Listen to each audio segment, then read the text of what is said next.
yo lo que quisiera en estos minutos siguientes es que ustedes al final de cuentas decidan si eso es cierto o no es cierto. Y creo que para quienes llevamos algún tiempo trabajando en esto, esto pudiese tener algunas dudas si son o no son los inhibidores de integrasa. Vamos a mirarlo. Pues ahí están mis conflictos de interés. Creo que el interés fundamental de todos nosotros es trabajar bien por nuestros pacientes. Y quisiera empezar por esto, por eso, hablar de lo que venimos hablando hoy, ¿sí? Viviendo con VIH. Y quienes llevamos, como yo, como mi profesor aquí, como la doctora Helen, ya hacemos parte de la historia del VIH, sabemos que esto era cierto, ¿sí? Que era cierto que antes de que tuviésemos los antirretrovirales, la malnutrición, y ojo con el concepto, porque Freddy lo tocó, una cosa es estar gordito y otra cosa es estar bien nutrido, ¿sí? Y el síndrome de desgaste eran muy comunes y siempre estuvo asociada con la disminución en la calidad de vida. Y si ustedes recuerdan, teníamos las fotos de los pacientes acostados en los huesitos. Yo recuerdo a un paciente que tenía 1 kilo por año, es decir, tenía 28 años y pesaba 28 kilos. ¿Sí? No había aumentado 1 kilo por año ni 1 kilo por mes, sino tenía 1 kilo por año. Y hoy en día es un hombre de 110 kilos. ¿Sí? Pero es que eso era lo que veíamos. Y además, estos pacientes que estaban tan desgastados, se morían porque tenían una infección avanzada y no teníamos con qué. Pero ¿qué pasa? Cuando aparece la terapia ampliamente efectiva o terapia HARP, entonces se reduce la incidencia de malnutrición. Y esa es la primera pregunta que tenemos que hacernos. ¿Qué tan bien nutridos están nuestros pacientes? Y ya el doctor Guevara nos mostraba algo. Y nos decía, tenemos obesos con cintura de 120, pero no están bien nutridos. Yo les digo que se toman la sopita, pero siempre sopita de papita, de platanito, etcétera, ¿sí? Y pues adicionalmente a esto, y gracias afortunadamente al estudio de la ciencia y al poder tener acceso, pues se disminuyó la mortalidad, se disminuyó el síndrome de desgaste, y yo particularmente pienso que al menos en nuestro país la enfermedad avanzada sigue siendo muy importante. Cuando cuenta de alto costo nos dices que el 43% de los pacientes los detectamos en estadios avanzados, pues tenemos que pensar si eso es cierto. Pero ¿qué pasa? Es que los estudios han identificado que la obesidad y el aumento de peso es una importante complicación asociada con terapia antirretroviral. Y que obviamente eso afecta a la salud, afecta la calidad de vida y, ojo, afecta al estado mental. No les voy a mostrar, pero hay muchos estudios de evaluación de imagen de cada uno de los pacientes de autoimagen. Y entonces es que mire, doctor, cómo se me creció la barriga. Y como alguna vez me decía, se me creció la barriga y se me chuparon las nalgas y ya nadie me mira. ¿Sí? Porque así es, ¿sí? Pero resulta que esto, el sobrepeso y la obesidad, representan un incremento en el síndrome metabólico. Anormalidades en la composición corporal, lipodistrofia, hiperlipidemia y resistencia a la insulina, que probablemente explique muchas de estas cosas. Pero todo esto lleva a lo que hoy hablábamos en la mesa, es que no estamos evaluando las otras comorbilidades en nuestros pacientes con VIH. Comorbilidades propias de la edad, propias de la zona, pero comorbilidades que están apareciendo como consecuencia de todo esto. Entonces no estamos evaluando. Por ahí nos dice el paciente es hipertenso cuando evaluamos el Framingham, es dislipidémico, tiene diabetes, tiene enfermedad coronaria, se ha infartado. Piensen cuántos de nuestros pacientes se están infartando. El doctor Andrade me recordará 6 este año de nuestro grupo. ¿Sí? Pacientes jóvenes y sin ningún factor de riesgo. ¿Sí? Osteoartritis, enfermedad biliar, la apnea del sueño. Todos estos pacientes gorditos, obesos, chiquitos, bajitos, morenitos, ¿sí? Con problemas respiratorios e indudablemente, y aquí hay cosas que hay que empezar a evaluar, es si todo esto es lo que está llevando al desarrollo de algunos cánceres que estamos viendo. Ya también nos decía Fred el tema del cáncer hepático. Y esto es solo para que se recuerden, ¿sí? Discutíamos con Patricia, nuestra nutricionista, hace unos días en un trabajo que estamos haciendo, que íbamos a tomar como obeso y como el sobrepeso y como el bajito de peso. Pues bueno, esto es alguna de las cosas que muchos de los estudios miran. Pero empecemos a mirar qué tan importante es esto. Van a mirar muchas referencias de los últimos 2 años, porque hay una gran revolución en estos últimos 2 años. Pero aquí estamos hablando de países como los nuestros. Low income, o como ahora dicen que Colombia somos un median income, o sea que somos millonarios, entonces ya, no sé. ¿Sí?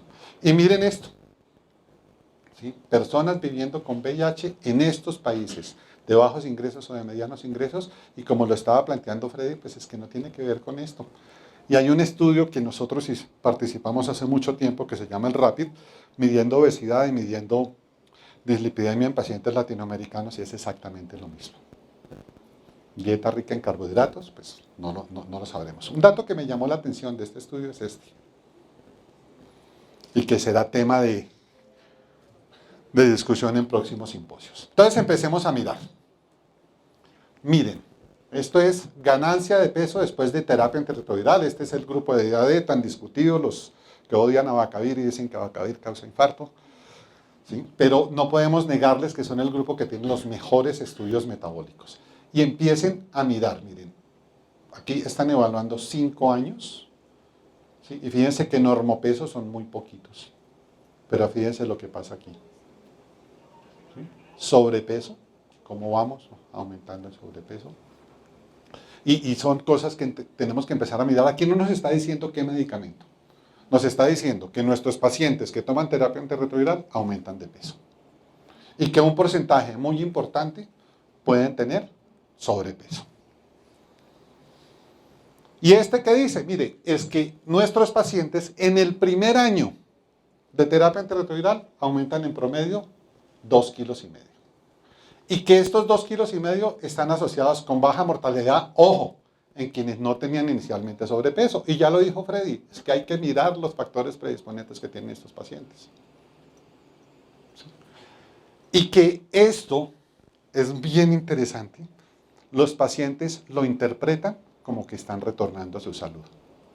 Es que mire, yo que era tan flaquito, mire doctor cómo estoy, ya aumenté de peso, tuve que cambiarme de vestido, me regalaron ropa nueva ahora en Navidad, ¿sí? ¿Sí? Lo empiezan a mirar, ¿sí?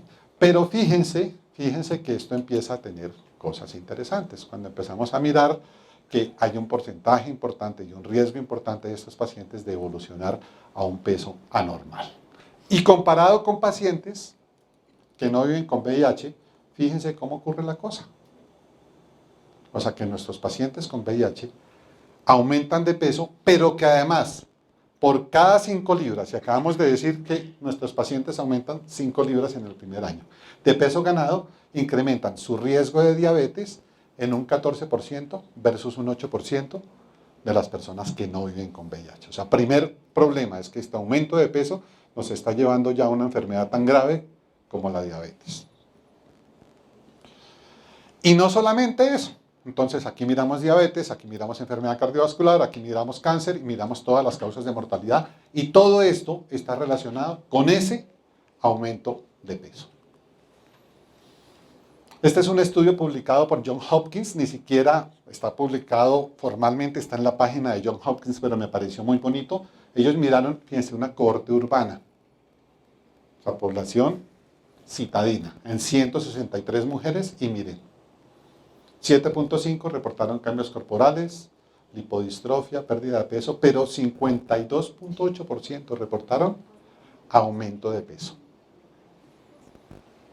Almuerzo. ¿Tienen hambre? ¿Sí? No hay almuerzo. Por eso estoy yo aquí. Porque el doctor Freddy, ¿qué dijo cuando nos dijo? Es que ¿qué es bajar el 10% de peso? Ustedes nos dijo gordos, obesos. ¿Sí? Entonces yo dije, no era almuerzo. ¿Esto por qué se pudiese explicar?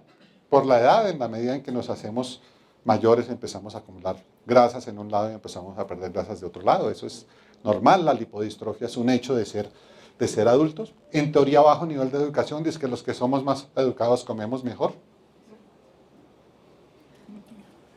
No sé. ¿Sí? Esto lo establece algunos de los estudios, dice minorías no aseguradas. Y yo me puse a leer en el estudio y decía, esto es pobreza, punto. ¿Sí? Pero pues, ¿cómo así que la pobreza aumenta de peso? Pues sí, porque solamente hay dietas hipercalóricas, ¿no?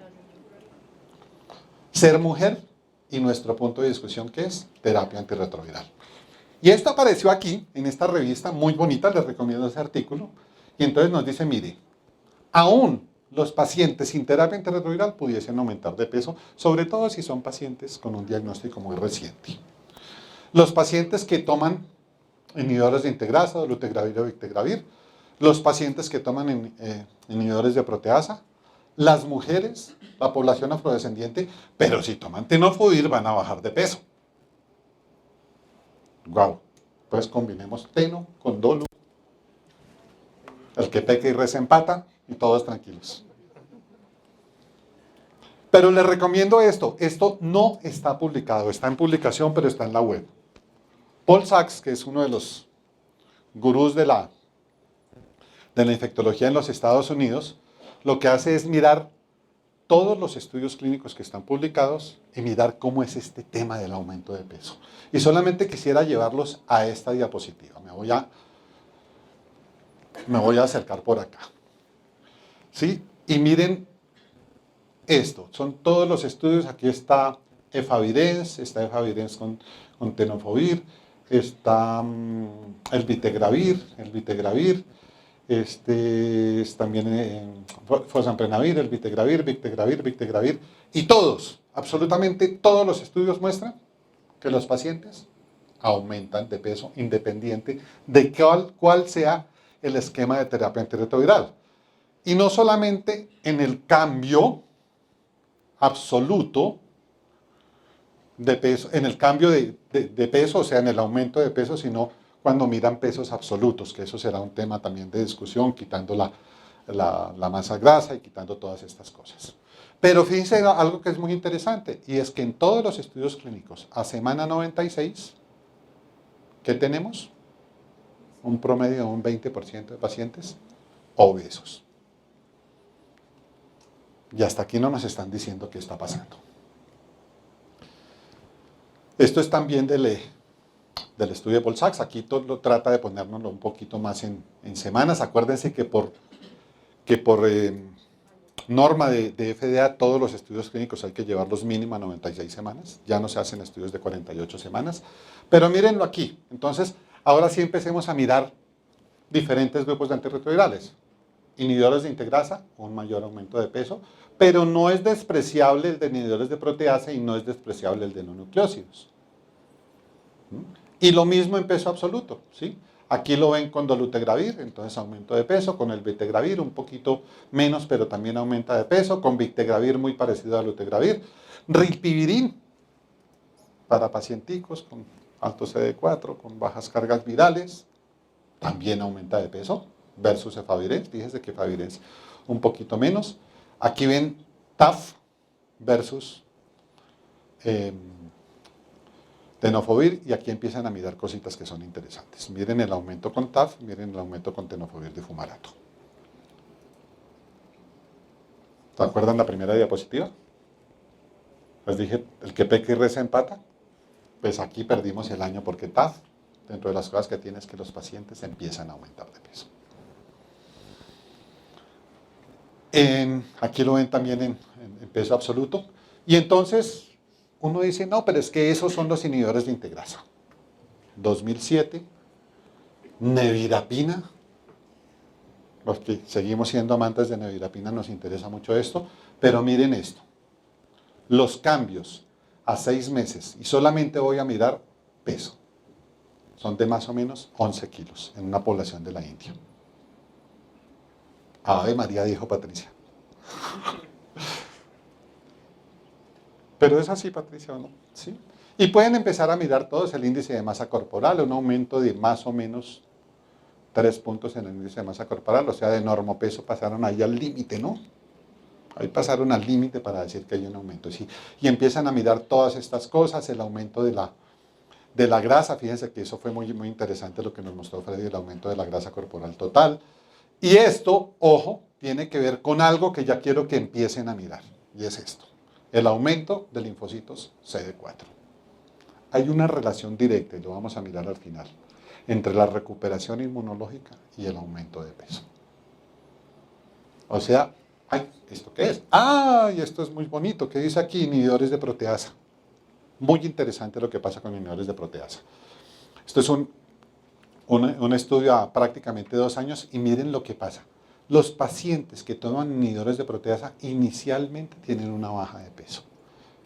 Y tienen una baja de peso probablemente por aquellas intolerancias iniciales que hay en inhibidores de proteasa y después que les damos las indicaciones, que tómense así, que con gelatina, que con no sé qué, que con Coca-Cola. Empiezan a bajar esos efectos secundarios y empiezan a aumentar de peso. ¿Por la Coca-Cola, Patricia? ¿Sí? Bueno, y aquí lo ven de nuevo en este estudio que también es muy viejito, que nos muestra que todos estos indicadores pues empiezan a cambiar con una significancia muy importante. Entonces, ahora sí me voy a volver a la historia. Y aquellos que llevamos un tiempo podemos decir que cuando empezamos a darle terapia intraocular a nuestros pacientes, todos nuestros pacientes empezaron a aumentar de peso. Así es. ¿Quién dijo? ¿Patti? ¿Quién dijo sí? ¿Helen? ¿Profe? ¿Sarabia? También, ¿cierto? Que todos nuestros pacientes aumentaban de peso. Y sigamos mirando cosas. Lindo este estudio. Así ustedes no lo crean, este señor que se llama Mario Gómez es alemán. ¿Sí? Como el futbolista. No es el futbolista, ¿sí? El futbolista Mario Gómez también es alemán. Y miren, TAF versus tenofovir difumarato, disoproxil difumarato. Miren el aumento de peso que hay con TAF y cómo los pacienticos con tenofovir disoproxil fumarato mantienen un peso más o menos estable. Pero viene el tema y dice, no, es que la culpa es de los inhibidores de integrasa. La culpa no es de los inhibidores de integrasa para mi gusto. ¿Sí? Aumento de peso con atazanavir, aumento de peso con rolutegravir, aumento de peso con darunavir. ¿Parecido? Parecido, ¿sí? Entonces aquí ven dolutegravir, abacavir, lamivudina versus efavirenz. Dolutegravir en rojito, efavirenz aparentemente no tiene mayor impacto, ya lo habíamos visto con rilpivirine, ¿cierto? Entonces fíjense las ironías que nos mostraba Freddy. Efavirenz aumenta triglicéridos, pero los pacientes no aumentan de peso. O sea, por allí debe haber otras cosas. Y si comparan de nuevo efavirenz con una terapia de inhibidores de integrasa, pues definitivamente sí vemos que hay unas cosas muy interesantes. ¿De dónde salió todo este alboroto de los inhibidores de integrasa? De estos dos estudios. Del NAMSAL, que tenían un estudio que comparó tenofovir lamivudina dolutegravir versus tenofovir lamivudina efavirenz y que mostró que había un aumento significativo de peso y del índice de masa corporal y obesidad emergente en los pacientes del brazo de dolutegravir. Y del ADVANCE, que es un estudio muy bonito, que también comparó TAF versus tenofovir difumarato versus efavirenz, en donde fíjense que aquí hay una diferencia que creo que es muy importante. Y es que hay mayor aumento de peso en mujeres. Y lo ven perfectamente aquí. Hombres, mujeres, TAF con dolutegravir, tenofovir con dolutegravir, de nuevo el que peca y reza empata, y efavirenz solo. Miren las diferencias en hombres, miren las diferencias en mujeres. Entonces, interpretación de Otto Sussman, la combinación de TAF con dolutegravir produce un mayor aumento de peso que todos, entonces, ¿qué vamos a usar? Para que ustedes lo piensen. Y produce unos cambios de composición corporal. Aquí ven la grasa del tronco, la grasa de los bracitos, y se dan cuenta pues, que definitivamente pues, sí hay un aumento muy importante en el grupo de TAF versus tenofovir versus efavirenz, aunque en todos haya aumento de grasa del tronco. Y esto es más o menos lo mismo. Y esto, pues visto de otra forma, lo que yo les quiero mostrar es esto, es obesidad en este grupo versus lo poquito en este grupo. Sobrepeso es como parecido, ¿cierto? Ahora, ¿qué encontraron? ¿Pero qué puede estar pasando aquí? Algo tiene que estar pasando. Encontraron que independientemente asociado con el tratamiento, en la obesidad emergente, pues definitivamente sí el uso de TAF dolutegravir, pero que los CD4 basales y el aumento de CD4 sobre todo, que una carga viral elevada alta y el índice de masa corporal elevado se constituirán en factores de riesgo para que esto se marcase de una forma mayor. Y en incremento de peso, lo mismo más ser mujer. Este es otro estudio, es un estudio de terapia switch con inhibidores de integrasa y sí definitivamente mostró que los pacientes a los cuales les hacíamos switch con inhibidores de integrasa pues tenían un aumento de peso mayor que aquellos en los que no hacíamos switch, que obviamente comparados con una población que no tenía VIH. Y este estudio también encontró una cosa muy interesante y era que el hecho de ser afrodescendiente también aumentaba de peso. Comparó los diferentes inhibidores de integrasa y fíjense cómo aparentemente hay una mayor relación con dolutegravir que con el vitegravir que con raltegravir. Pero también comparó con qué estaban, ¿sí? Comparándolos con inhibidores de proteasa, con no nucleócidos más inhibidores de proteasa, con no nucleócidos o inhibidores de proteasa y definitivamente empieza uno a ver que sí hay diferencias, pero que cualquiera de los medicamentos antirretrovirales de los esquemas eventualmente puede producir un aumento de peso. Esta es otra cohorte, la cohorte de NACOR, es una cohorte muy grande, esto fue recientemente presentado en el CROI, hubo todo un simposio sobre aumento de peso, pero lo que yo les quiero mostrar es que en seguimientos a 5 años, ¿sí? De todas formas, aunque los inhibidores de integrasa tienen una marca mayor en este aumento de peso, ¿sí? Los inhibidores de proteasa también lo tienen y los no nucleócidos también lo tienen. Sin embargo, cuando ellos lo miran comparando los inhibidores de integrasa, definitivamente sí encuentran que hay una mayor relación para dolutegravir, pero no es despreciable lo que ocurre con raltegravir o el vitegravir. O sea que definitivamente, y lo que yo quisiera llevarlos a pensar con esto es que, aunque hay un gran alboroto con inhibidores de integrasa, es que el alboroto no lo hicimos antes con los otros medicamentos. Esta es otra cohorte americana, también presentada ahora en CROI, y de nuevo, uno lo que ve es, esto es un análisis retrospectivo de 653 pacientes, les hicieron 2 medidas de índice de masa corporal, unos que les hicieron switch a inhibidores de integrasa, otros no inhibidores de integrasa. Fíjense que los que no les hicieron inhibidores de integrasa, pues aumentaron de peso, pero no tanto, que los del vitegravir más bien perdieron peso, en cambio los de dolutegravir y los de raltegravir aumentaron de peso con una significancia bien interesante. Pero hay un niño diferente en los inhibidores de integrasa, que es cabotegravir. Al menos hasta donde van los estudios, no se ve que haya un cambio en peso corporal significativo con cabotegravir versus otros esquemas de tratamiento. ¿Qué factores de riesgo puede haber en esto? Creo que ya los hemos visto. Fíjense que si uno se para por acá, ¿sí?